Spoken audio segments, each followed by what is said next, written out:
Sonic 3, or Sonic the Hedgehog 3, depending on how you want to look at it, is yet another film set within the Sonic franchise. This film was directed by the same people. I'm pretty sure Fowler is his name. He directed the other two Sonic movies. This one brings back Jim Schwartz. I think that's his name. I could be getting his name wrong. I do acknowledge that. Maybe it's David Schwartz. Could be David Schwartz. He's the one who voices Sonic. So either way, Team Sonic is enjoying life together, and then all of a sudden Shadow breaks out of the containment field that he was set in. Shadow emerges into this world with a lot of pain and a lot of vengeance in his heart, and so Team Sonic has to find a way to stop him while also stopping Dr. Robotnik, because Dr. Robotnik is back. It's not just Dr. Robotnik, it's Dr. Robotnik's grandfather, Gerald Robotnik, also played by Jim Carrey. I feel like there's two different ways I could break this review down for you. Either you're a casual and you don't care that much about Sonic, in which case you're just taking your kids out to see a movie around Christmas time, you want to have a good time, and I can say, yeah, you're probably gonna have a good time with this movie. I feel like most of this review is gonna speak to the diehards, the day ones, the people that have been there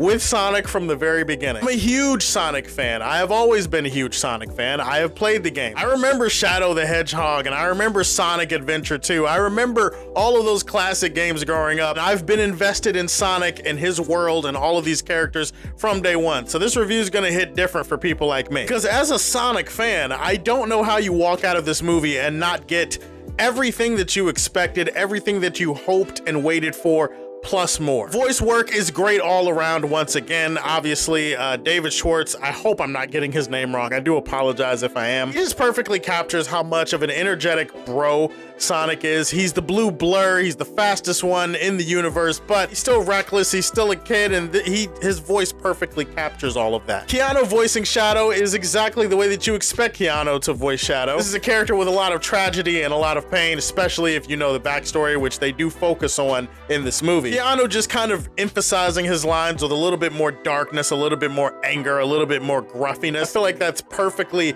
in the wheelhouse for Shadow, and Shadow is awesome in this movie. Shadow is like one of my favorite characters in the history of fiction. Like, I love Shadow so much. He's easily my favorite Sonic World character. And from the second I saw Sonic show up in that post-credit scene in Sonic 2, I was just like, holy shit, Sonic 3, I'm there. I'm there day one. I'm there as soon as the theater opens. If you're a fan of any of the Sonic games, there are so many great references in this movie, so many Easter eggs. Not just like, ooh, deep cut, deep lore references. Like, yeah, sure, those are there, but those were there in the other movies. There's like actual in-game stuff, like stuff that happens when you're at the end of a race or when you're at the end of a level or stuff. There's stuff like that that happens in this movie that I appreciated as like a nod to the OG fans. Yeah, I should probably mention how amazing the action is, because all of the action is completely epic. This franchise has built itself on having amazing action sequences. I feel like they may have topped themselves in this third movie. The third act is to die for. It's gorgeously animated and very fluid and very fast and very awesome and badass all around, and everybody gets a chance to shine here. Seriously, as a longtime Sonic fan, I was sitting there in the theater and I was having a very difficult time not leaping out of my seat and cheering like a madman every time something crazy was going down. I would also mention that this script is actually very funny. There's a lot of funny moments in this movie. I was laughing my ass off for half of it. I would say the biggest reason that the movie is funny is Jim Carrey. Jim Carrey doesn't seem to have much of an interest in acting anymore unless he gets to play Dr. Robotnik, in which case, here you go, he's Dr. Robotnik, and it's almost like he's twice as unhinged in this movie because he also has to play Gerald Robotnik. This leads to some hilarious moments, and some of it does feel like a little bit of self-fellatio, no question about it. Or maybe not self-fellatio, maybe it's more of like a Dutch rudder type of thing.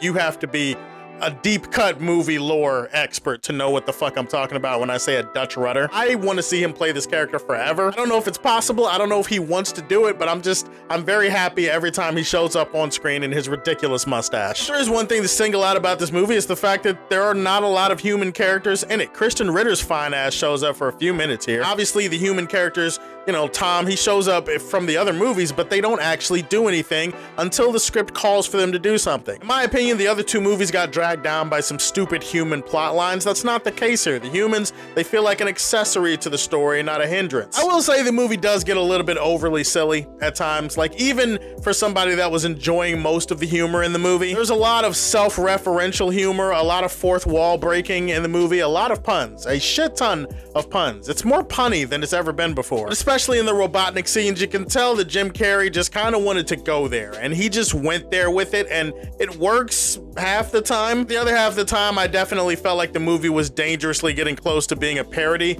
of itself. That's how much it was trying to be funny, and sometimes the silliness, the goofiness, the wackiness, it got to be a little bit too much at times. I would say, as another nitpick, Tails and Knuckles, while they are in this movie as supporting characters, and that's fine, I love Tails and Knuckles, and I feel like they were sidelined at different points of the movie too, so that's something you're just gonna have to kind of deal with. There's gonna be moments of ham, there's gonna be moments of cheese, there's gonna be moments where the movie just feels like a big goofy sandwich. A big goofy sandwich with a ton of awesome ingredients, man. It's got amazing action sequences, and it has a mid-credit scene that is going to have you hooting and hollering, and that's what I was doing in the theater, so stay after for the mid-credit scene. Sonic 3 is actually the best of the Sonic movies, and that's really hard to do on the third movie in your series, but it's how I feel right now. As a casual, this movie's probably a Silver Age rating, but as a Sonic fan, Superman Prime. Have you seen it? What did you think about it? What's your favorite movie in the Sonic franchise? Go ahead and put that in the comment section down below. Please like and subscribe to the Superfan Show, and if you like what you see, tell me how you feel, and stay tuned to hear more from the Man of Steel.